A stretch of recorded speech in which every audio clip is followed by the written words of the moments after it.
चलो छोड़ो उस घटिया आदमी का नाम क्या लेना। जब मरियम नवाज तकरीर करती है ऐसे लगता है जिस तरह गवाल मंडी का गटर उबल रहा हो।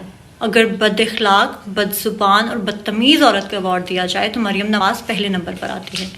इमरान खान का नाम लेने से पहले अपने उस घटिया बाप के कारनामे याद कर लिया करो जो उसको पीएम हाउस से निकालने के बाद पूरी दुनिया के सामने आए थे, और किस तरह से वो घटिया इंसान पाकिस्तान को लूट कर गया है और तुम्हें यहाँ पर बिठा दिया है कि तुम रोज़ाना पाकिस्तान में सुबह से लेकर शाम तक अपने मुंह से बदबूदार अल्फाज निकाल कर अपनी इस गंदी आवाज़ से लोगों के कान टॉर्चर किया करो।